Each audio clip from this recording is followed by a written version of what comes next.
So this is the podcast with Ed Reid. This guy, I don't know how to explain this. What's the right terminology? He's not what you think he's going to get from him. I'm so grateful of this podcast. It's exactly what I needed today. I think if you run a business, I think if you have a team, I think if you've got a franchise or a franchisor, you're thinking about it, this podcast would be great for you to just get to the nitty gritty of what could be challenges, what you're going to face, leaving a corporate job, buying another franchise, understanding what it's like to have a partner in business and taking your family along for the journey. I hope you enjoy it as much as I did. I've been really selfish with this one. Thanks for listening.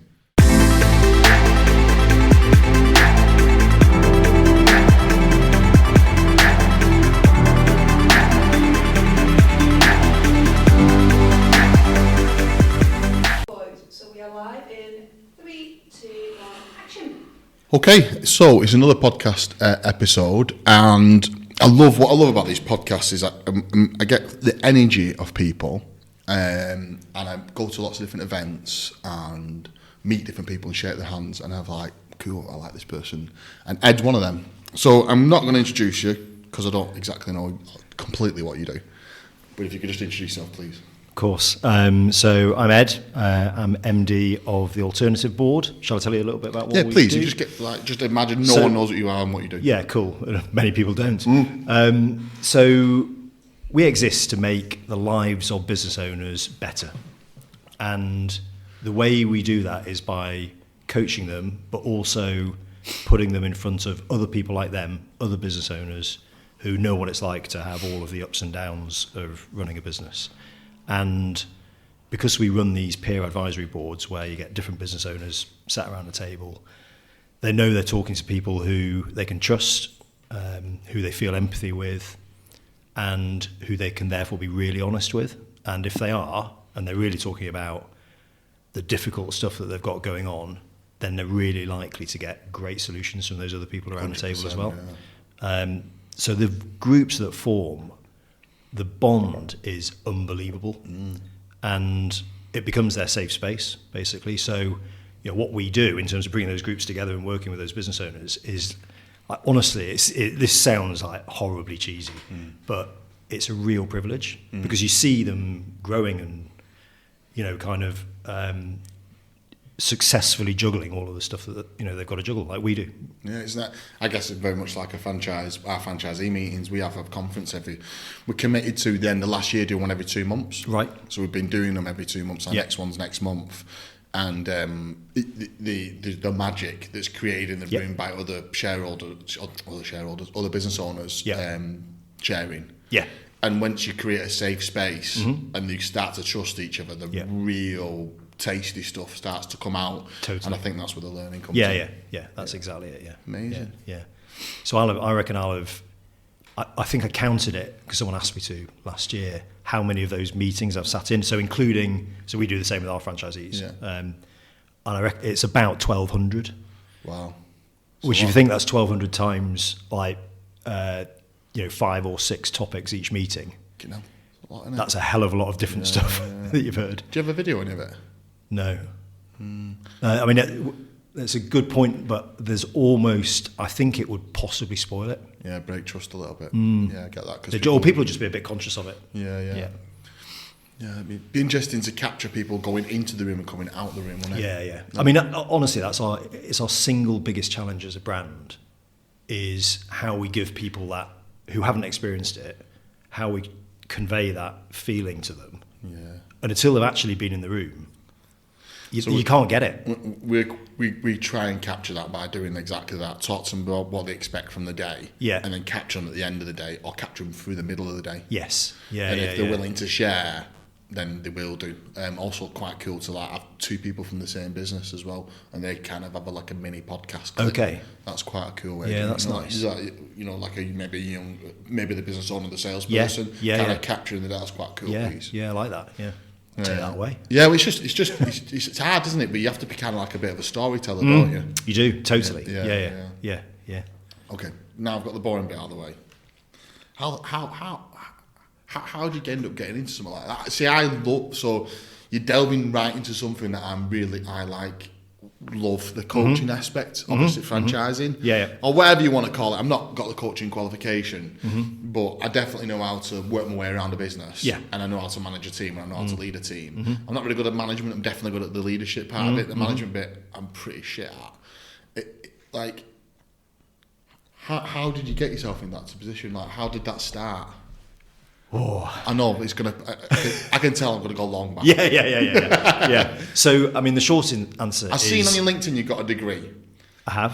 So, did it start from there? Did you always wanted to? No, not at all. So, I spent the early part of my career, most of it in FMCG, fast-moving consumer goods. So, I worked for a big booze company, Diageo. FMCG, is that what it stands for? Yeah. What? Say it again. Fast-moving consumer goods. I've always wondered what it meant. Yeah, like booze and chocolate and biscuits and all that kind of stuff. Right. So yeah, I didn't start there. I started in British Steel actually, which was very different. Then had if you're really bored, I could tell you about a big, like, throw my teddy out of the pram moment where I needed to go and do something else. So I did. Well, no, that we're gonna have to definitely cover that bit now. Yeah. Okay. So I was on. This was in what my wife would call my arrogant days. I'd still call them my confident days, but she's right. Which is embarrassing already. And so I was on a bit of a career path with this steel company. with British Steel. Yeah. And I'd had a really exciting move from their London head office to Scunthorpe. So that was a win for my wife. So she was already kind of a bit upset about that, but kind of, right, well... Central London to Scunthorpe? Yes. And... Was she a London... No, she's Northern Irish, actually. Oh, okay. So, yeah, definitely not Central London. like very different. And I'm not from London either. So do you mean you prefer to be in Scunthorpe, or do you prefer to be in London? At the time, I was thinking I'd prefer to be in London. But that was only because I'd gone down there after my degree. I'd got a job down there. And it was all really exciting. Done the London life. Yeah, exactly. Yeah. But I mean, now I would definitely not go down and live there again personally. I love going to visit it, but I've always found it I hate using this terminology because it's so negative, but the rat race.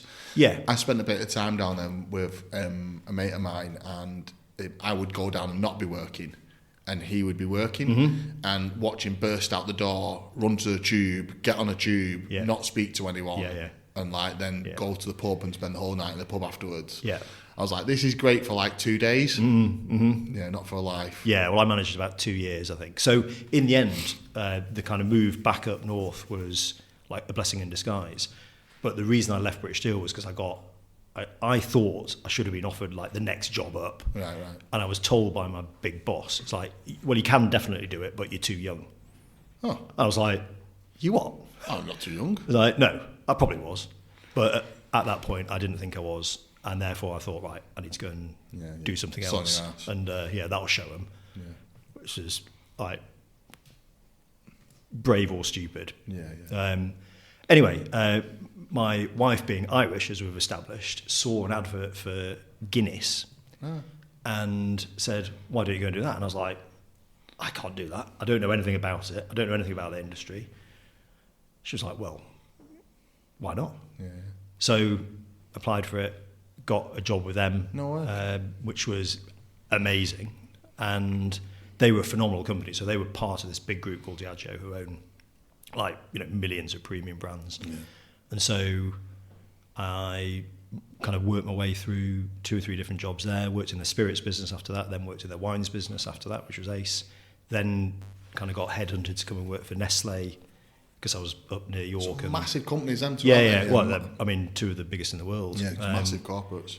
Which, has its pluses and minuses, actually, to be fair. Yeah. But if while you're enjoying the job, the people who you're surrounded by are quality people, and you get great training, all that. And they're all managed really well. Yeah. You like to think. Yes. Yeah. Generally. And. Yeah, so that was, really kind of, nice life. I then got to another point where it was more bored, I would say, than anything else with Nestle, which it was nothing they did wrong at all. A great bunch of people. But I'd run quite a big sales team for them, like a few hundred people. And then I finished doing an MBA, so post-grad qualification, which I'd been doing at the same time, which was hard work, actually, to be fair. Kids young. I was more about the hundreds of salespeople, but we'll come Oh, back to okay, yeah. And because I'd done this qualification, they then said, oh, well, do you want to do a strategy role? I was like, yeah, that sounds cool. And then actually, it wasn't as fun as I thought it was going to be, because I missed the people stuff. Yeah, the bravado sales. Yeah. So I then went and worked for, again, I kind of left Nestle, and everyone at the time was like, what are you doing? This is a bit mad. But it was a job for a printing business, so I knew nothing about printing. Yeah. But all the stuff they were producing was going into big retailers, all the big brand owners like Nestle and Diageo. So I kind of knew the market, just not the product. And they were up in the Northeast, brilliant company. This was 2007. So I was sales and marketing director for them on their board. Quite exciting. That's the first time I'd sat on a board of a reasonable sized business. And then 2008 happened. Recession, and our market was retail. Oh. Like, Yeah. And so I lost my job, which was like, ooh. Yeah, big one, that, isn't it? So that at the time when I think I'd been there 18 months to 2 years, something like that. So that was a real blow. I respect the decision. They were, it was the right decision. But then it was like, right, okay, well, I'll go and get another job. That was harder than it turned out to be in terms of finding the job that I wanted to do. Yeah. And I got introduced to Tab then, because they were literally just setting up in the UK. And I'd never considered franchising. I didn't really understand what franchising was. Don't think I do. Well, same still. Yeah. But I met the people who had just bought the rights for the UK, basically. So it'd been in the States for 20 years. I didn't know that. Yeah. So there were there was a master franchisee in the UK, but with 2 franchisees at that point. Right. And they're like, what do you think? And I loved those 2. They were brilliant people, and I loved the idea of what we were just talking about, kind of what we do. So then it was like, right, do I back myself? And and also this was the end of 2009, so life was quite tough. Yeah, for everyone was from an economy perspective. And my wife, Dav, had come to the Discovery Day with me, and I'd basically decided not to do it. And she was like, you have to do it. No way. That is you. Man. But the only thing is, it has to work. Like, okay. Well, that's the best way to go into that attitude, right? Man, Yeah. So there's quite a lot I've got to go back over. Yeah. I don't know what my favourite bit is. I want to know. So, when people say statements like managing a massive team, it's like that journey piece is the part in it. Like, mate, I have a team of 15 people or 16 people that work here, and it feels like I run a marathon every single day. Yeah. Is it always the same? It is if you don't have great people. Yeah. I mean, the one... I did wonder about some of the questions you were going to ask me, and obviously I'm always all over the place. And I'm really selfish on my podcast. Perfect, I love it. Yeah. So one of the things I did think was like, right, what's been a constant through everything? And it's been my belief that if you get good people around you, you're halfway there. Yeah. And one of my clients actually said in one of the meetings that we run. And this would be 10 years ago. He said this. It was like, he was the MD of a big business. I'm permanently trying to make myself redundant. Yeah. And it was the first time anyone had actually voiced it like that to me. I was like, ooh, yeah, no, I like that. I'll be honest with you, and I don't want to sound like him, but I do think that as well. And it's not because it's just because I've learned that having great people around you makes the business grow. Yeah. It's not always. I feel like the hardest bit is actually letting them believe it, making them believe it. Sometimes I think it's them bits. It's so like it's great hiring good people, but then sometimes coaching them and making them believe that they're great people is difficult sometimes. As well, sometimes it's also letting them fail. Yeah, and I find that really, really hard. Mate, I am exactly the same. I've got someone you met downstairs before, and hearing them come out with stuff, and I'm like. I can solve this in about 3 sentences, but I'm going to shut up. You've got to let it go. Yeah. Yeah, that is hard. Yeah, I'm not sure that'll ever become easier. It's not my nature, that. No. But I've got better. Yeah. Just So when you first started off at, is it Danjo, did you say? Diageo. Diageo. What was the first kind of role, and how did you get into like managing people? So I'd started, the first role in Guinness was just selling basically. So it was me and another guy who was my boss, and we were selling to one of their big customers, all of Scotch and Newcastle's pubs. So that was kind of as you'd expect and relatively straightforward. And then I was fortunate that someone had met me at one of their conferences who ran a kind of regional sales team who needed an area manager, and just got in touch with me and like, do you fancy this? So it was a promotion from where I was. Like, yeah, sounds great. Spirits, I can do that. I drink them. Like, how difficult can it be? Yeah. So I had a little team then of 5. I can still remember every single one of them. Yeah, I bet. And they were young, actually. I mean, I was young. How old were you, roughly? Just kind of 20s? Yeah. 25, 26? Yeah, something like that, yeah. And they were all sort of similar-ish age. So they were a great little team. Good times. Yeah. I mean, they were Yeah. awesome times, actually. Yeah. I mean, even just the freebies you got. Yeah, I bet. Still, that whole sector is yeah, amazing. So my mum used to work for Bass Breweries. Okay, Yeah, right. yeah. Right, did she? Yeah, right, okay. Yeah. So yeah, all that world, it Yeah. would have been kind of very, similar kind of back, Yeah. back then. And that was so this was the early 2000s, basically. Yeah. So then, I was lucky enough that I had my boss, who was a good people person. I'd have been on a number of different courses. Has there and been stuff some like that. key people in your career that Yeah. you kind of lean on? Yeah, and talk you through totally. And things? he'd certainly been one of the early ones who absolutely, for some mental reason, had faith in me from day one, and made it really clear. Yeah. And I was kind of thinking, are you mad? Yeah. Like, why? Can you figure out why? Not Now, can you think why? now, I suppose. Yeah, What do you think? I guess so. There'd be I think it's probably what he saw was a mixture of kind of some intellectual ability, but more my kind of empathy, EQ stuff, and an ability to, work with people. Yeah. You don't seem like the type of person who loses his shit a lot. I don't actually. No. Yeah. You seem like that. Like I try not to, but Yeah. now and again I have. But what the good thing about me is I blow up and I come back down. Yes. Yeah. But you don't Yeah. strike me the type of person that would Yeah. shout and scream and stuff like that. No.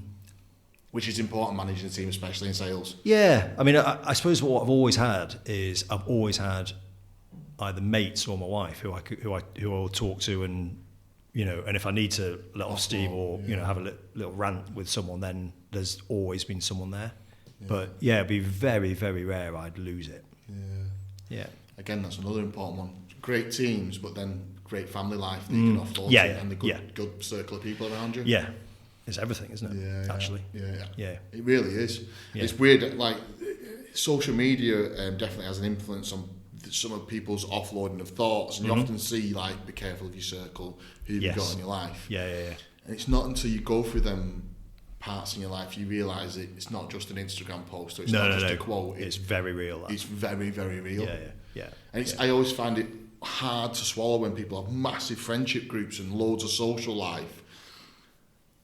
It's just so not me, but I understand why people do. But I always understand. I always think to myself, but how do they process all them opinions and friendships and where do they stand and how do they comfort? How do they? Well, it's also how they're wired, isn't it? Yeah. Or how any of us are wired. That some people thrive off, and they charge themselves up through other people. Yeah. I actually sometimes. So my business partner Mags is like that. Yeah. And I love her to bits. I'm the opposite side of the circle. Yeah. Whereas there's times when I sometimes just need a bit of time on my own, Yeah. and I'll text her going, "This is one of those times." Yeah. She's like, "Let's meet up." And I'm No. just give me half a day. Yeah. I just need to decompress a little bit and whoa. But that is just how, some of that's just understanding yourself well enough. Yeah. And, there's lots about my kind of profile from that perspective, which is not particularly attractive, but I'm reconciled with it. I'm really very cool about all of it. And I kind of joke about it now in terms of, well, here's all the bits that, you can consider, well, that's just Ed being a dick. Yeah. But it's kind of, well, I'm not pretending to be anyone who I'm not. And I know myself well enough to know how to kind of regulate myself almost. Yeah. You'll have definitely been through. So you mentioned like kind of the bit about blowing off steam and leaving that job, and I guess we're talking about ego a little bit, aren't we?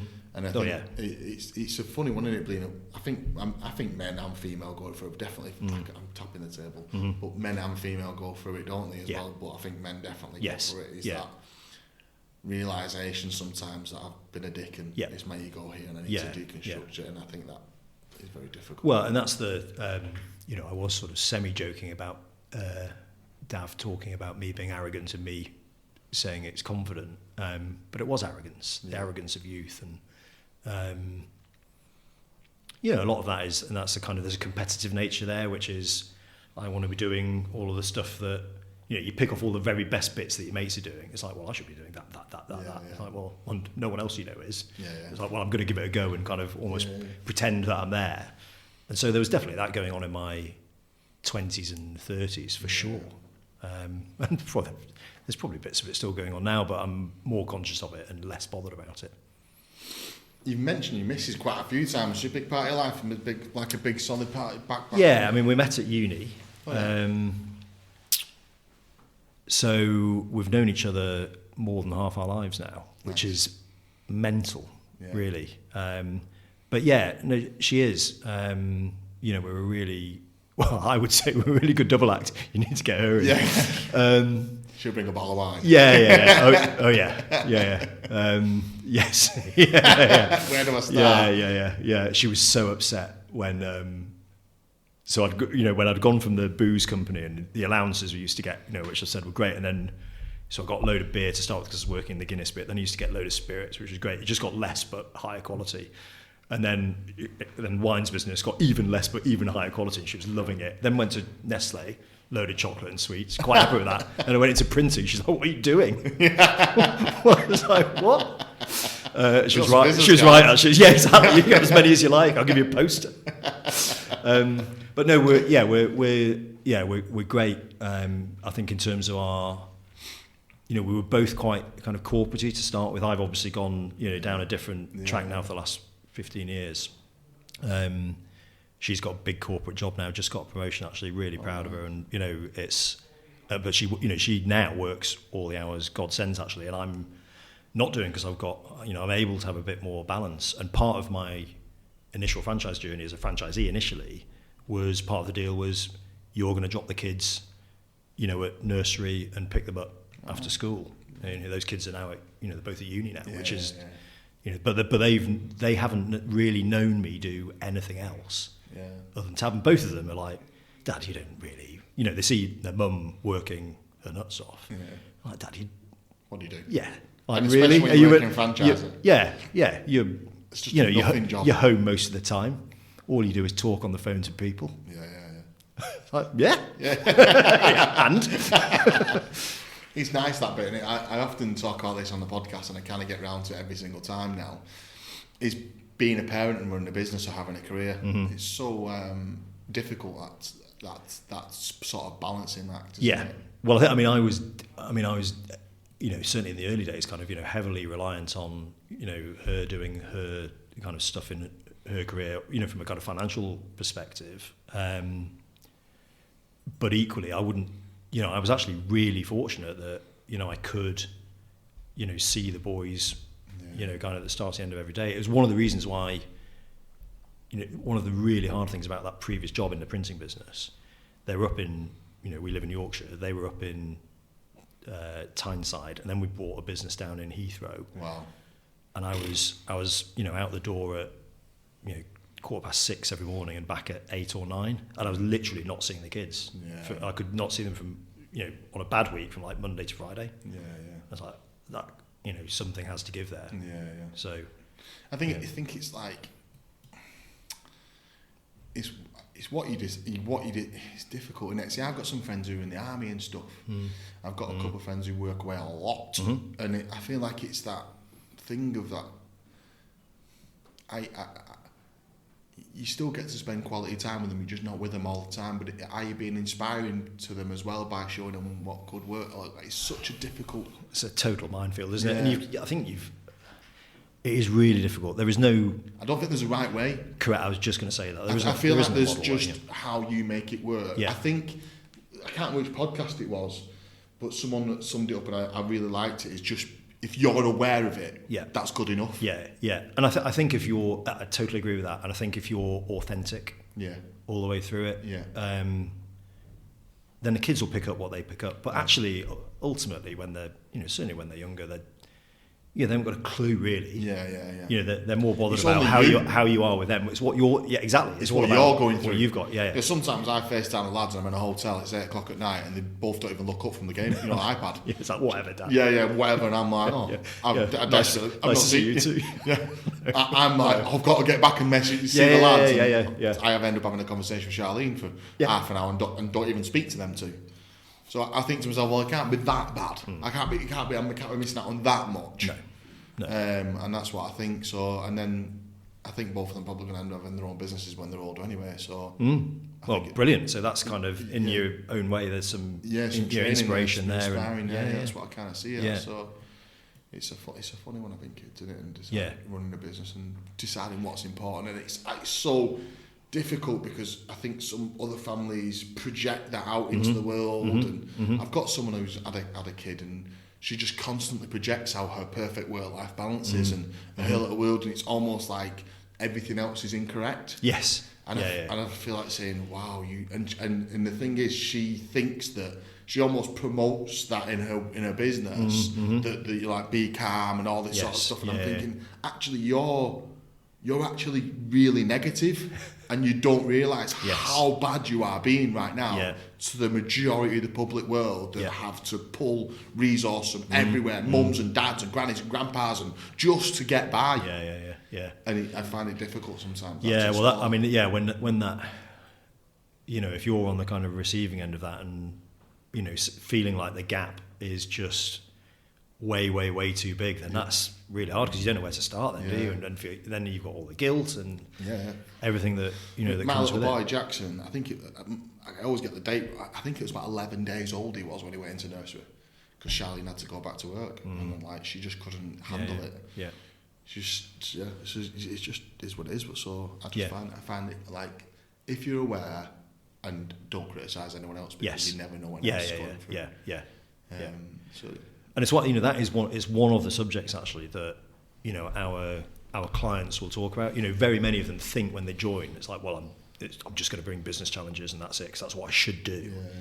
And then actually they find they're sat around a table with half a dozen other people just like them. Often there'll be people around a table who've got kids of similar ages and all that kind of stuff. And I think you're probably going to get around to it eventually. You've already mentioned it once. Most of the time, running a business is just about emotions and emotional intelligence. Yeah. The rest of it's kind of normal. Yeah, it is. Yes, I mean, I think the so much of it is the people stuff. So the guy who Paul, who set up the Tab UK business in the first place. So I ended up buying a franchise from him and then buying that business off him. Yeah, so that was the. That's interesting. I'm gonna have to ask you about that. Yeah. So he said to me very early on. He said, if running a business was that simple, someone would have written the definitive book. Yeah. And that's all you'd need. Yeah, the manual. Here's your manual. Yeah. No one's written that book yet, have they? No. And that's for me, that's the fluid bit in all of it is nearly always the people stuff.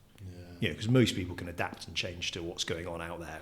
Yeah. And you can train and skill up and all that sort of stuff. And that's all good. It's all good, but the emotional bit. Yeah. I think I certainly in a leadership role, not necessarily even the ultimate leader, but in any role where you've got, people who are looking to you, then yes, it's the thing. I guess you'll end up in them meetings basically offloading about how you're dealing with something, or a member of your team, or how you're building your business, and being able to. It's that I use this analogy in every single podcast as well. It's that raft analogy. Yeah. you're on a raft in the middle of the night on your own. If you're with someone else, it just doesn't seem as bad. No. And I think it's that, isn't it? Yeah, it is. That's it. No, that's exactly it. And that, one of the things that people often say is the thing that what we do for them is it takes away that loneliness. Yeah. And arguably, what's interesting, which I suppose it's maybe obvious, but if you're running your own business and it's getting bigger and bigger and bigger, and you're still the single point at the top of it, you just get lonelier and lonelier and lonelier. 100%. And then you feel even less comfortable seeking help from other people because you don't want to show weakness and all that kind of stuff. And then you can get yourself into like a proper state. Yeah. And so, when we put these guys and girls together with each other, they're like, oh my God, you're just like me. I've got all of those stresses and, worries and anxieties and all that kind of stuff. And opportunities. It's certainly not all negative. Yeah. But and then the connection then between people when they haven't had that kind of thing is it's almost instant. They've got to learn to trust each other and that kind of stuff. But even in the when people come along to a first meeting, they're like, oh my God. Yeah. I didn't know this world existed. Everyone else is like me. Yeah. It's like, nice which is very cool. Yeah. I literally was talking about this before, and it's I don't even know how to phrase this properly. It's just letting everyone else off the hook in the room at the same time, drawing a line in the sand, saying we're all struggling, let's all find a way through forward. It kind of that kind of mentality, isn't it? Yeah. We've got we need to redo this actually, but because it's a few years old. But we did a little animation on our website, and it was called Quicksand animation, and it's a business owner stuck in the quicksand. And it says, a load of consultants come up and tell him how to get out, but the guy's like flailing around, still doesn't know how to. Someone else comes and tells him, it still doesn't help, and then someone runs up, jumps in with him, and like, right, we're here together now. Yeah. And together, and it's exactly the same as your raft. Yeah. I love that, and I've heard that one before. They're getting in the hole with someone, getting in the trenches with them. Exactly. Let's dig out both our ways out, or I'll sit here with you because I've been here before. Yeah. It's about that's more around grief, that one as well for me. When someone's grieving, you can go and sit in there with them and just. And that's all you have to do. But it's just being there. Yeah. How did you cope with? I'm just jumping around this podcast. It's cool. It's bad because I've not even got back to your family life or anything yet. But how did you go from a massive corporate dealing with that into basically being an entrepreneur? Well, I had that transition from the kind of big corporate into this printing business, which was an SME. So they were like 100 people, but it was still a decent sized company. Still massive. That's a really good question, actually. Yeah. I mean, did you just slip into it, or can you remember some difficult moments? Yeah. I know. You just because think about if you were thinking about buying a franchise, and you were a big corporate. What you say now could be real good information for someone. So can you think about anything? Or spectacularly bad. Well, either way, again, the raft analogy. Yeah. So, I was lucky that I had, my franchisor, because we were tiny then. For my first 2 years as a franchisee, there were probably only maybe up to a dozen of us, including the franchisor and their sort of central team. So that felt great because we were quite intimate as well. It was. And you could pick the phone up at any time. They were based just up the road from me. We had monthly meetings anyway. So all of that helped for sure. But I do remember, a story I'll tell prospective franchisees of ours when they ask me about how I got on with my franchise. And if any of them are, sufficiently interested, I'll tell them about. There was a night in a mobile home in France when we were on family holiday, and I think I was in my second summer, so I'd started the business in January basically, so it was 18 months in, and I was awake at 3 o'clock in the morning in this tiny little room, this tiny little bed with kind of Dav there, me there, like she's peacefully asleep, and I'm just staring at the ceiling, thinking, this isn't working. Yeah. And I've got this agreement with her that it is going to work. Yeah. Because if it didn't work, that was yeah, I know. I'm very pleased we didn't go there, but that would have been bad. You know, borrowed money. Yeah, house gone. All that kind of stuff. Yeah. And if I'm being really honest, I'd have been more bothered about the ego stuff than anything. Because we could always have downsized, I suppose. Yeah. Not that would have been a comfortable conversation. But you know that would have been okay actually. But yeah, the blow to my ego, I think, would have been that. Whether I could have come back from that, I don't know actually. But it was one of those moments where I was like, right, I've got minimums to pay to my franchisor. I can see where that's going. They're ramping up again. You know, I'm going to have to go and get some more clients, and it's bloody hard. But that felt like one of those pivotal moments where it's like, you know, I'm going to have a nice holiday. I'm going to get back and I'm going to smash it. Yeah. What do you think why do you think you just made that decision just in the middle of the night? Because partly because it's very rare I wake up in the middle of the night worrying about stuff. Is it? Yeah, thankfully. It's all the booze. No, it's not. It certainly would have been a bit of that on that holiday. Yeah. Because I know the family who we were with. I think it was just I had to. Yeah. You know, it was like that moment of clarity of like this has to change. Well, I think you probably went into it thinking that anyway. Yes. And then got to the point where you go, this is rock bottom. Yeah. This is potentially rock bottom. Yes. So either act. Yes. Or. Yeah. Well, or. Yeah. I didn't see the other stuff really as big a choice. It's like I've seen that trait before in other people we've had franchises with. Okay. Yeah, I've seen it before. Right. Yeah, where it's like, hey lads, hey. They get into it, it's all warm and cuddly and everything seems to be okay. And it kind of gets not okay. Yes. Yeah. And then it's like a hey lads, hey conversation. Yeah. Well, I think I'd been, and I wonder if I've never really examined this before properly, but I knew I was really enjoying the work I was doing. I was absolutely loving working with business owners and creating an environment. Yeah, exactly. You know, that was very cool. I really liked the people, you know, within my franchise network as well. You know, so that was all good. The only issue was actually not doing enough of it. Yeah, and therefore not reaping the rewards of it sufficiently. So, and then actually, lo and behold, I managed to turn it around and off I went, and kind of almost the rest was history in terms of the my journey as a franchisee. And then it would have been 3 or 4 years after that I was then approached by the franchisor going, right, we're looking to sell. We want you to be the person who buys it. Like, you what? Oh my God. Yeah. So there's some interesting, like, how do you go about buying a business? Well, so we don't have to tell me everything. No, it's fine. So that first meeting happened in a really nice pub near our house. So the then franchisors, who were a business couple, Paul and Joe, phoned me and said, right, we want to meet you and Dav, my wife. I was like, that's weird. It's like, okay, that's fine. Maybe you're doing that with all of the franchisees. Yeah. So we went and had this, really nice meal, and then, kind of an hour into it, they're like, right, anyway, we've got something we want to talk about, and we're wanting to exit, and we'd like you to buy it. So it's me and my wife, and we both pretty much immediately went, well, we're not going to do that, because we knew we wouldn't do that. We didn't want to do that together.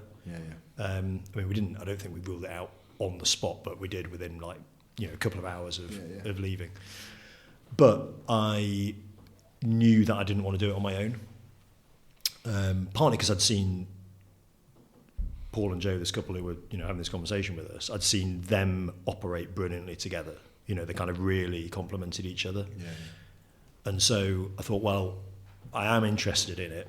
I'm going to have to go and raise a shed load of money, which isn't necessarily going to be easy, but I don't want to do it unless I'm going to do it with someone else. And thankfully, this is another one of those rules of business that I broke almost immediately. It was like, never go into business with your mates. So, one of our best friends, Mags, who's now my business partner. So she had been doing a bit of kind of consulting in conjunction with her husband. He'd actually been one of my clients as well as Tab. So they knew about Tab a little bit from that angle. And obviously from, what I told her as, as mates. Just being friends. Yeah. And so, so I went and did the same thing as had just been done to me. It was like we'll go for a drink with, Mags and her husband Mark, and like float this crazy idea to them. And they're like, actually, that's interesting. And so then, Mags and I decided that's what we were going to do. I mean, not like that. Yeah. But so then it's like, right, we need to go and find some money. So then it's off to the banks. And you just create a business plan and talk about the idea, look at the overheads for the last however many years from the previous business. So we did all the due diligence and stuff, which was a lot, and we also, because we're an international franchise, we also had to sign like a whopping great franchise agreement with Tab International. Right, yeah. So then we're having conversations with them in the States. I had a brilliant relationship already with them because I was one of the original franchisees in the UK. But even then, that still felt like, that did feel like a very big step at the time, very big, because I was having this, a conversation with Jason, who's still the global CEO. I remember meeting him in a hotel lobby in Denver when we decided this is what we were going to try and do. We still had to go and raise the money and all that kind of stuff. And I remember being really nervous about sitting down with Jason because he's like the sort of god. Yeah. He's a lovely, lovely guy. Now the relationship I've got with him is amazing. But back then as a little franchisee, it's like, right, or do you want to run the UK business and own it? Like, yeah, and it's like, that was quite. I don't normally get daunted by much actually. Yeah. But that was one of those like proper sweaty palm moments. Am I doing the right? You're like, God. Yeah, amazing. Yeah, but worth it, But so that was, and then it took us basically a year to actually get all of the funds together. Which was because of the time we were doing it. It was the economy then. It was 2016, 2017 wasn't particularly great, and the banks weren't. Yeah, lovely. Weren't particularly up for it. Yeah. But thankfully, I'd had a really good relationship with one of the main bankers in York when I'd been running my franchise there, and he kind of it was more on him trusting me rather than, and he was like, I can sign a certain amount off, without it having to go to the, where the computer says no. And that's just through having developed good relationships with people. That's life, isn't it? It is. People. Yeah. Network. Yeah. What's the saying? Your network is your net worth. Yeah. Nice. Yeah. Well, I haven't heard that actually. It's good one. Yeah. I'll nick that too. Yeah, it's a good one. Yeah. I do believe that as well. Yeah. I've been on a bit of a dismantling friendship journey recently. Okay. That's interesting. It's it's hard. Mm-hmm. It is hard, and I've been in tears. I've been upset. Question myself, but removing certain individuals from your life for things that didn't serve you any purposes anymore, or made you question yourself, or. And you're talking about more than just like unfollowing someone on Facebook. Yeah, I'm talking about just like they are not in my life anymore. Wow. You don't have to announce it to them. You are no longer in my life. It's just don't be in contact with them anymore. Yeah. And it doesn't mean that they're a horrible person or a toxic individual. It's just that you're not right for you. Yeah. And I feel like the situations that you can, and then just moving on from it, it's tough, but also nice. It's also like an invigorating feeling at the same time. Yeah. And I feel sorry for people who have to constantly want to be liked and be friends with people and scared of that process. Because when you actually start doing, you fucking grow. Yeah. As an individual. Yeah. Like you really start understanding who you are, your identity, like everything starts coming out, and you start thinking, actually, no longer have to worry about this anymore. And I don't know, it's not new. It's normally have a tangent. It's I think that nearly always happens after any brave decision. Yeah. It's hard, really hard, and stuff like that's about as hard as it gets, actually. Yeah. But if you fundamentally think it's the right thing to do, it almost certainly is. Yeah. It's a lot of people wouldn't do that, though. Yeah, like I like proper, like it's almost become a little bit addictive. Do you know what I mean? It's almost become like I could do more of this. Well, as long as you don't only end up with one person. Yeah, exactly. Not like on my own. That was good fun. Oh, not quite as sounded actually. but I'm feeling good. But I feel like also sometimes you need room for growth. Yeah. And I feel like some people that you've been around for a long time, they only remember the old. And I think that sometimes people don't go through change themselves. Yeah. And then they don't give you room to grow and remind you who you were. Yes. And if you're on this great growth, trying to change you as a person and moving forward and things like that, they don't allow you to do that. Yeah. Mentally. I tell you what, that's made me. I definitely agree with that. What that's made me think is that we're really lucky at home that we've got an incredible kind of group of mates, as kind of families whose kids have grown up, together. And actually, I think because all of us, was kind of each had them discussions. And each of the adults in the in the couples have all grown themselves, and we've kind of all done it together, actually, and apologetic to each other about it as well. Yeah. I've got some friends who are like that as well, and it's nice. I was just going to tap into that a little bit. What was family like? When did you grow up? Where did you grow up? So I was born just down the road in Preston, actually. So just driving over here today, despite the horrible weather, it actually felt really nice because my grandparents were in Lytham. Right. So, honestly, it felt a little bit like, it's like being at home, being a kid again, and kind of coming over. So, my dad was in insurance and he moved around a lot. So we moved around. I can't remember now, but we lived in 8 different places before I was 18. Wow. Does insurance do that to you? It's like kind of like I think at the time in the 80s, or it was 80s, 70s, 80s. It's kind of how you got promotion. It was like, you moved to so we went from Preston to near Leeds to then York to Newcastle, back to Bradford, then over to Chester. There seems to be a lot of money in insurance. There's an insurance brokers down the road from us, and the car park on the back. They've all got brand new Range Rovers. I walk past them like, what the fuck is like fucking £500,000 quid of a car in the car park here? That's dodgy, that. Right? I'm like, I don't get it. They're all in like fleeces in the window. I'm sure they're a brilliant business. I know. I'm like, how have they all got 23 plate Ranges out? My dad wasn't driving a Range Rover. But he was on that kind of, so he was on that kind of, sort of, like I'd say almost sort of, old school kind of corporate, career. And so probably the most significant thing when I was a kid, actually, I think when we moved down from Newcastle, so I kind of grew up in Newcastle, moved up there when I was 5, and I was still there when I was 12. So that's kind of, that still feels like home a bit like home. Yeah. I mean, Yorkshire really is now because I've been there for 20 something years, but every time I go back up to Newcastle, so that they're my football team, and and I went to uni there as well. So that was nice. Did you jib around schools when you were that age? Well, so the most significant thing was I went to boarding school when I was 13. So 13 to 18, and it was purely because it was like, my parents are like, we don't want you moving schools another 2 or 3 times. Consistency between sort of GCSEs and A levels or whatever. Yeah. So that was, and I absolutely loved it. God, I'm so glad you're going to say. But there were. It's a proper Marmite, kind of scenario where, if you're not, kind of in with the right kids. Yeah, it can be very difficult. Brutal. I mean, my really. brother went to boarding school and he didn't cope, but he was so naughty.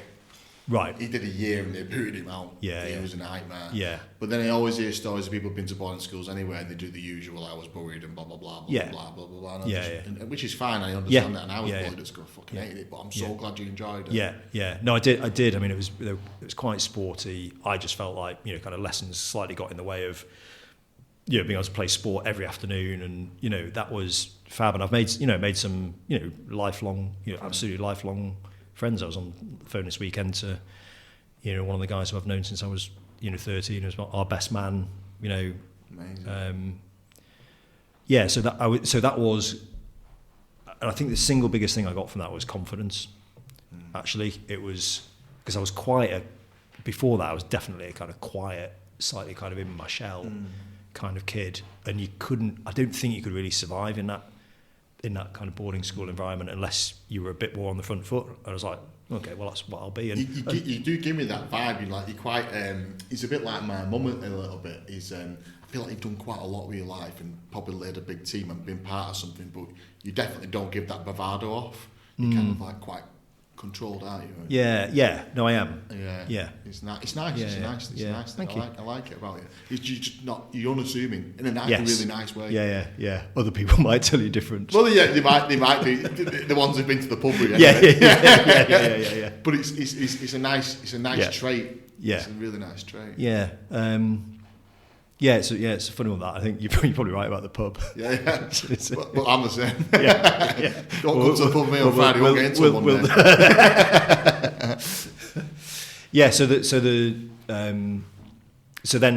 So kind of school. Mum and dad actually kind of in a good way carried on moving a bit because it sort of proved that it was the right decision. Yeah. And obviously paid well because they could put you in a nice boarding school. Yeah, although they made, as my dad reminds me every time I see him. I mean, to be fair to it, made like real sacrifices. Actually. He'd had kind of nice car, and it was like, the next day it was like, oh, why is the Maestro on the drive? Yeah. And he was like, sort of tell me about it. Yeah, it's 20 grand a year. Exactly. And I'm genuinely grateful for that. It was a big deal. It set you in good stead, didn't it, mate? Yeah. I think one of my real I don't know why I've gone to this. One of my real bugbears about stuff like that is there's a number of people I've come across in my life who, as soon as they realise I was at boarding school, were like, oh, you've had it easy. No, it's of course you're where you are. I'm like, what? I was like, I've worked just as hard as you, if not harder. Thank you very much. And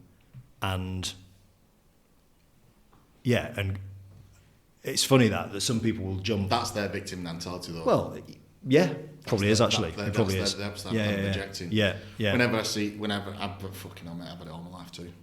Silver spoon, blah blah blah blah. Because I work for mum. I'm sure I've been said about me, people, previous employees and stuff, but.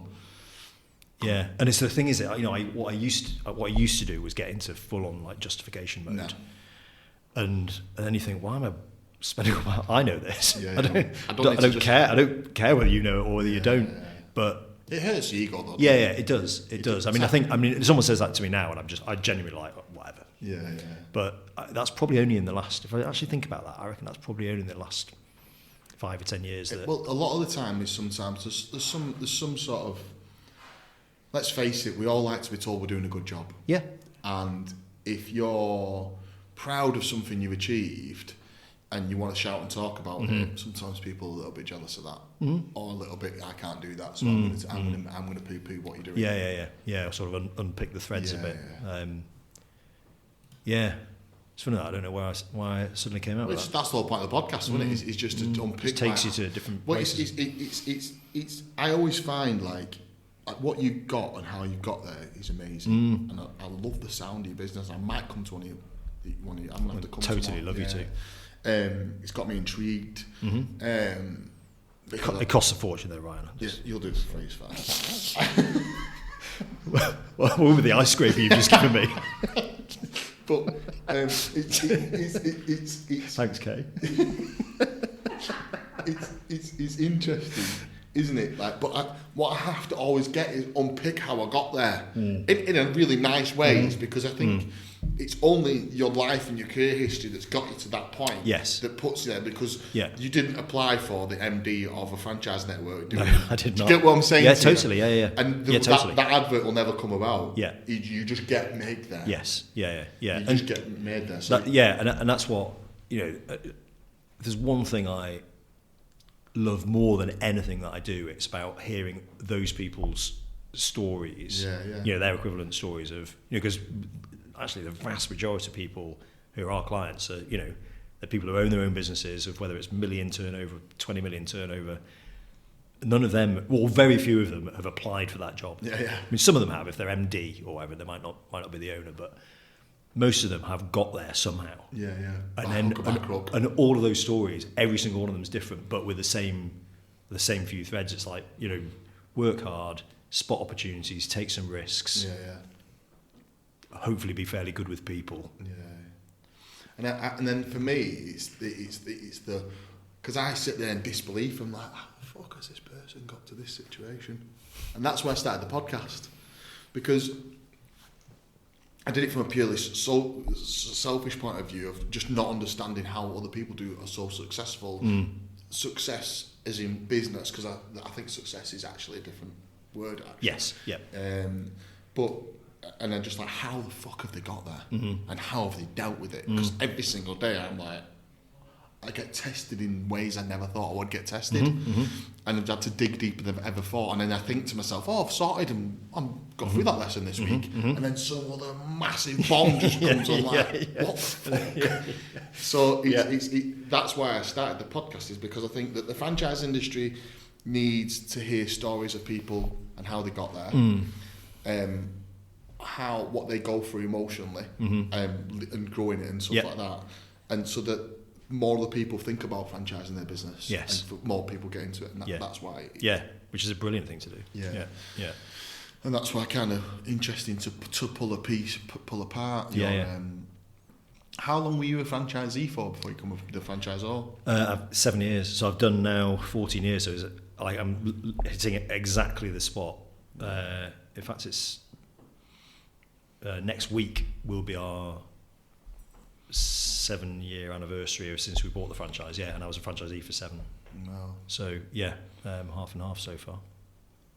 If you were going to give anyone advice who's thinking about buying a franchise or becoming a franchisee, what could you give me? Like, I think maybe two Yeah. tips of advice.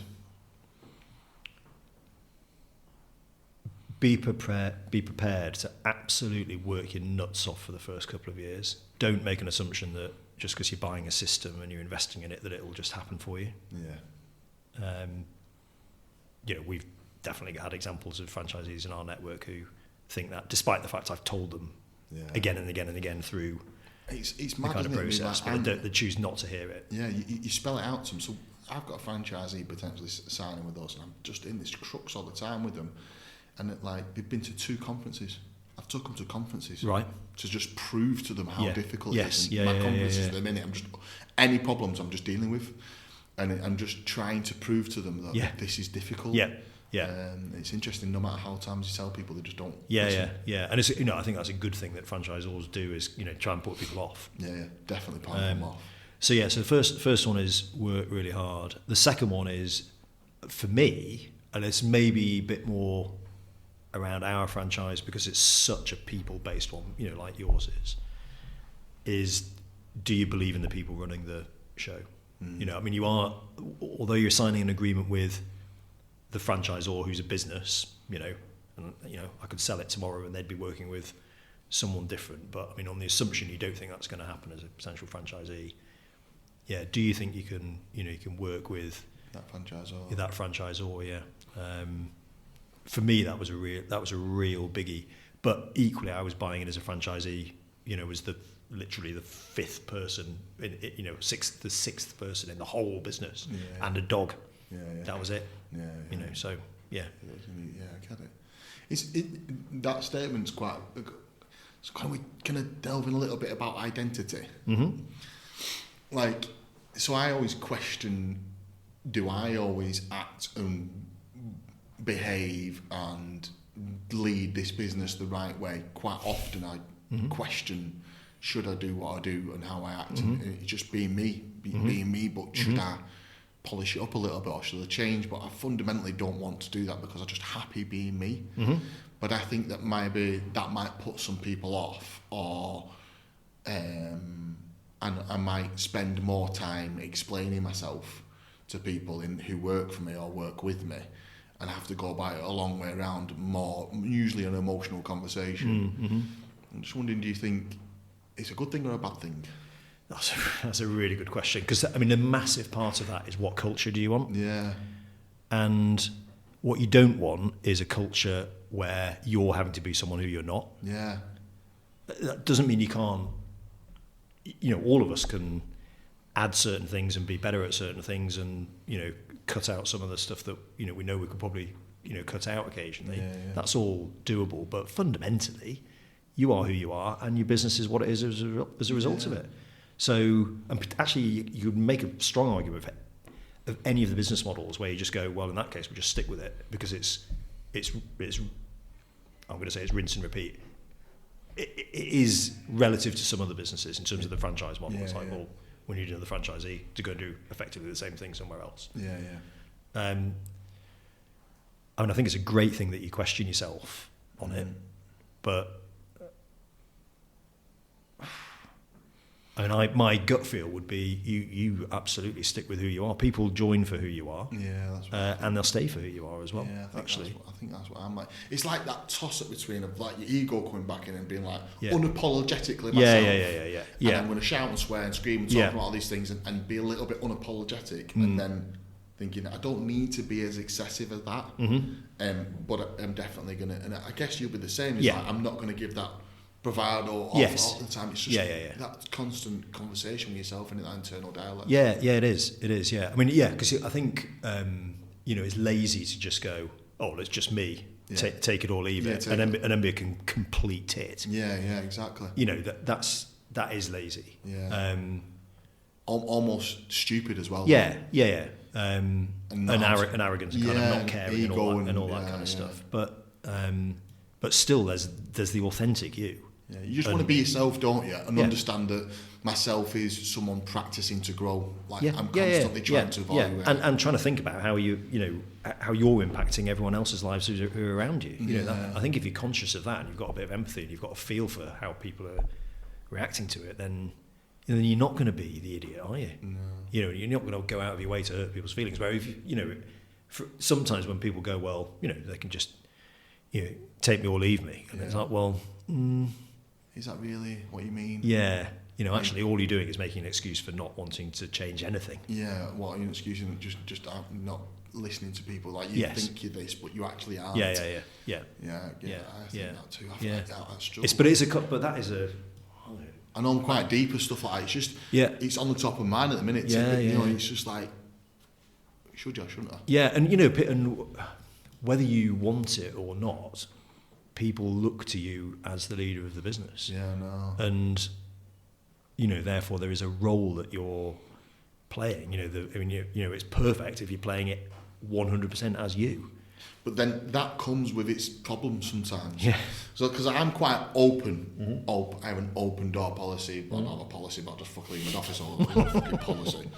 But like being able to have deep and meaningful conversations about life and partners and all that sort of stuff means that sometimes a lot of my time can be taken up by having deep and meaningful conversations, not actually getting on with the job, and it's just trying to find what's the best thing. I've had a lot of time taken up this week about just talking about someone's emotions and dealing with it, and it's like that toss up between, I'm thinking to myself, fucking hell, was that a right business decision or not this week? Do you get what I'm saying? But I mean, if I think if you're, I totally get that. If you're not questioning the decisions you're making, that's also really dangerous. I mean, there's a balance, isn't there? You don't want to be, every single decision and go, oh my God, I'm going to sit in a dark corner and have to think every single element of it. You'd kind of just end up in a puddle of water, wouldn't you? But I think the kind of constantly challenging of like, right, okay, well, on the big decisions, what was that right? And talking to, that is the beauty about. I mean, it's why I'm so happy that I've got I've got Mags as my business partner. We'll talk about everything, and that does include the kind of how we operate together, and we set out from the start. Your behaviour and we're like, well, this is we were very clear, but even before we started working with each other, it's like these are some of my traits, these are some of my traits. There's going to be times when you're going to drive me completely mad, and I'm definitely going to drive you even more mad than that with some of the stuff I will do and how I'll act. But actually, first of all, we understand that, and secondly, then we've got a language that we can, where we know we can each talk about that. And occasionally over the last 6 or 7 years, there've been there's been kind of a couple of moments, nearly always with me winding her up, and she's not, because she's so nice, has kind of sometimes not said something when she probably should have done. And then eventually, and it's fine, and I think we've actually dealt with all of it really well. But and I've probably been a bit guilty of that as well. Where I've kind of let stuff not fester. That's probably too strong a word, but just like what you mean. There's a niggle there. Yeah. But that, and again, we talk to our clients about this all the time. We've even got a thing it's like a policy called a partnership charter that we introduce to people and go like, these are all the things that you should be considering if you're going into business with each other, and beyond just how you make decisions, but it's like how you act and how you operate together. It's easy when it's someone else, isn't it? And then when it's actually you who's having to do it, it's like, oh, hang on, that doesn't apply to me. Like, what? I wrote that thing. Yeah. But obviously it does. But I think we're lucky that we can find a kind of language and a way of operating, and we know each other well enough that we know kind of how to get the best out of each other, and even just like the best working environment. And actually, where we have our very, very best conversations tends to be over like 1 or 2 glasses of wine. We also have lots of conversations over many more glasses of wine, but neither of us can remember what we said then. But I think you just find your path, don't you? What works for you, and then you've just got to try and. Most of my conversation at work, Mum is usually over an Indian or a Chinese. Are they? Yeah. Right. Yeah. Okay. Or in her kitchen. Quite often, you'll know when it's the toughest decisions, because I'll ring Mum in the morning and say, "I'll meet you at your house. I'm coming over." Yeah, I'm coming over. And it's usually a working day before I need to talk to you in the kitchen. Yeah. Right. And then that's interesting. Yeah, because it's just like, come and sit in my office in 10 minutes and see how many times that door knocks. It's impossible. Yes. Okay. And to have any sort of depth conversation, get it really going, because you know what it's like. You have to unpick it, don't you? You have a conversation, then you've got to go back over it, unpick it, and then make the final decision. Totally. Yeah. So one thing we noticed quite recently, pre-COVID, Mags and I together would be on a train with each other going to our franchisee meetings, and we'd have, I think back then it was probably 4 or 5 meetings a month that we were going to, like 2 in London, 1 in Scotland, 1 in Manchester, 1 in Birmingham, that kind of thing. And we knew that because we had 5 opportunities every month where it would just be the 2 of us on a train. We'd save a load of stuff up and like, I know I need to talk about that then, so we'll talk about it on Friday morning when we're off up to Edinburgh or whatever. And that was amazing, and like really, it was a brilliant opportunity. Then COVID hit, so then we moved everything to Zoom, no face-to-face meetings for more or less a year, and so we weren't getting those opportunities to talk. Offload. And even now we're doing, because we've ended up doing kind of a hybrid of the meetings of some are Zoom, some are face to face. So we're only now just getting back into that kind of routine of those regular touch points where no one can interrupt us, no one can phone us, because the bloody phone doesn't work on a train anyway, does it? No. And I would, anyone who's in business who's got a business partner, like, you've got to create space, an appointment. Exactly, it has to be diarised. It's not just like, I just happen to. You have to go and pick the things that you want. Yeah. And if you get that working really well, then it means you don't have to bug that person with a random question at 7 o'clock on a Tuesday night. It's like, I'm just going to talk to them about it on Friday. I completely get that's that. fine. Yeah, that works well. That. What's next for you? 7 years in, 7 years out. Has you got the 7-year itch? Are you gonna carry on? No, definitely carrying on. I'm enjoying it too much not to. Last year, which we said to all of our franchisees actually, last year was the toughest year I think we've had. You'd think COVID would be and all that kind of stuff, but you kind of had to get into that, didn't you? And it's like, lots of stuff to do. I think it's still the same now. I think it's really tough. I still think the marketplace is. Yeah, well, ours is. I mean, well, it will be, because you've got business owners, haven't you? Lots yes, of business, so they're all our clients. So they're all finding it tough. We are basically a barometer of that market. The economy's tough at the minute. Yeah, it is. Although I do think it's improving. Yeah, I think it's improving this year. Yeah. Yes, but I think last year was just felt flat, and everyone felt bruised. That's exactly it. So that's exactly it. We thought, all of us, head office, all of our franchisees, people working really hard, and we basically, it was pretty much just a flat year. Yeah. What? That's a lot of peddling that to just get nothing. Just end up more or less where you started. So what in terms of kind of what next? So we had a bit of a, Mags and I had a bit of a a couple of glasses of wine. Right, we need to get going. Change some stuff now.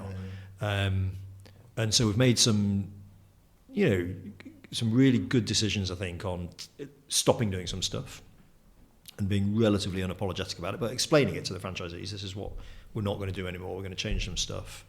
We're going to focus on 2 or 3 things this year. That's it. And if you want to add other stuff in, folks, you're going to have to make a sensational case for it.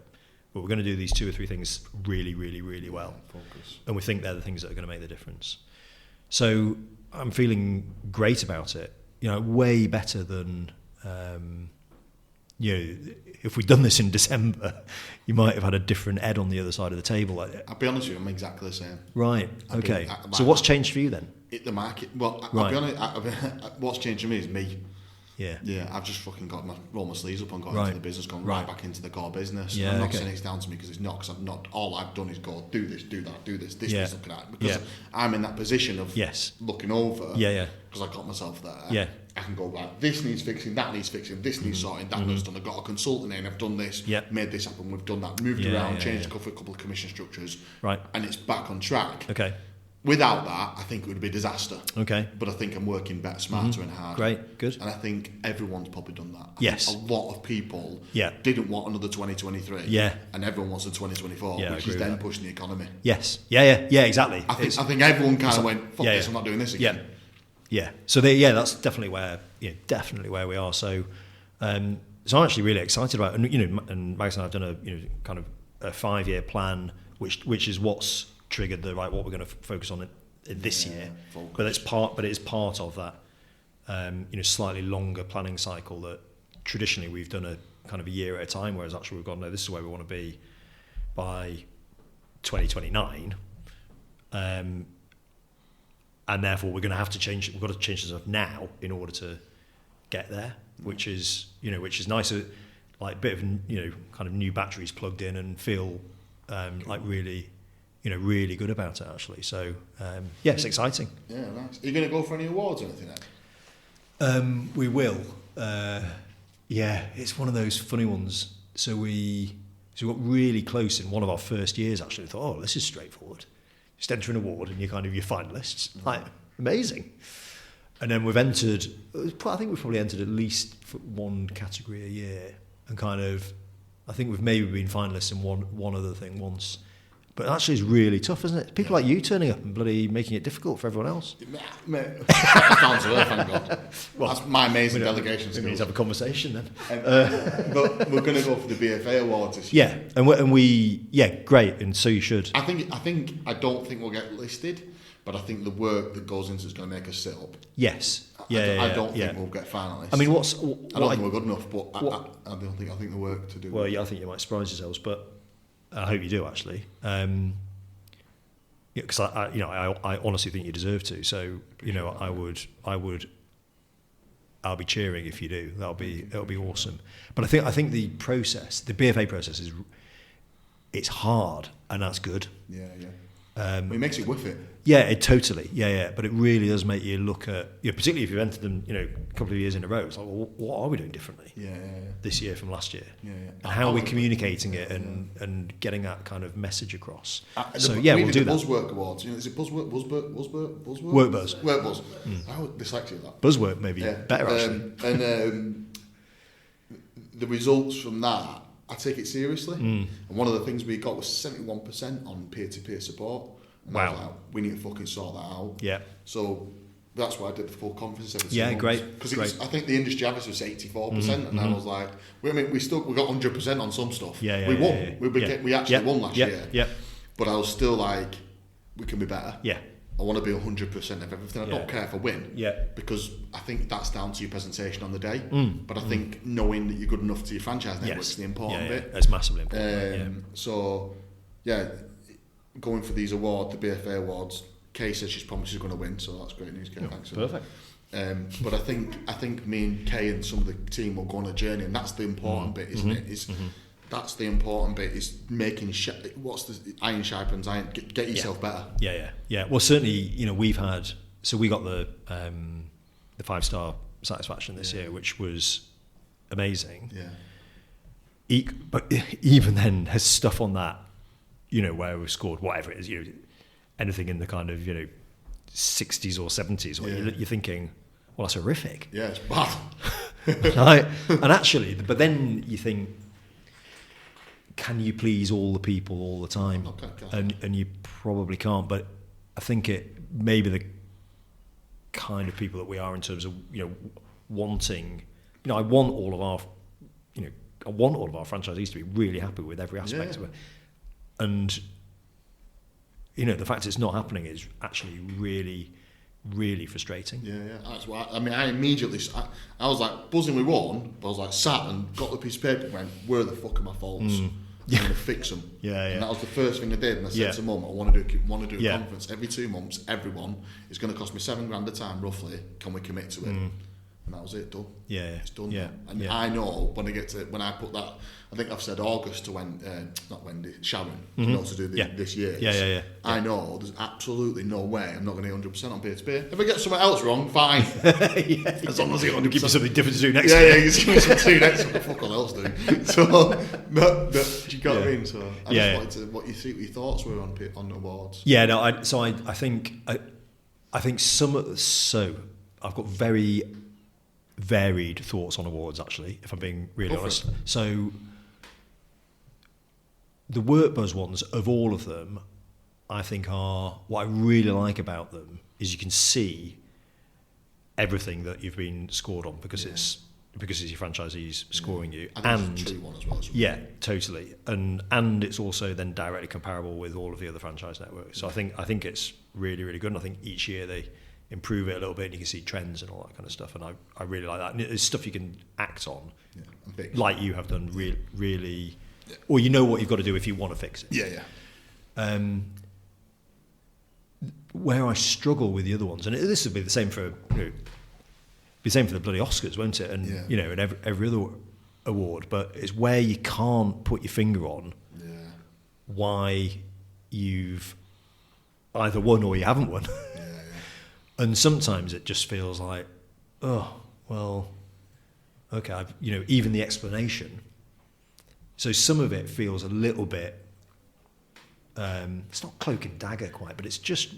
I think people who are the awarding body, and I'm conscious I'm saying this as a franchisor who gives awards out to franchisees, and some of the feedback we've had is, well, it's not really obvious why that person's won. It's like, well, we need to do better at that. So there's a huge bit of communication, I think, that's needed to explain why people have won, and then actually also on an individual basis.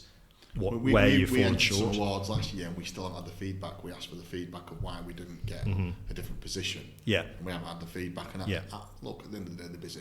But it would have been nice just to have even 5 bullet points. Yes. Do this better, do this better, do this better. And I could have had something to work. And now I'm going to enter again next year. But I've nothing to go off. Yeah, it's really difficult. It is difficult that. So then you just go, well, okay, I'm just going to have to go with what I think is right, for the business. And actually, I'm not running my business so I win awards. No. With the exception of the Work Buzz one, where I do think that's something that we'll absolutely always do that. But the rest of the time it's I think there's some good disciplines in there, but there's a frustration there that is kind of, okay, well, do I really understand? You look at there's no arguing about, if you look at the people who consistently win. And you go, they are very, very well-run businesses. And I'm, and that's fabulous. But it's like, help us get there then. Teach us how we'll get there. We're doing better. Okay. I think I'm going to wrap it up.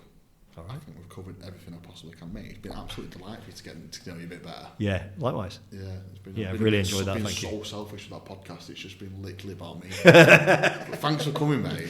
Well, absolute pleasure. I really mean that. Yeah.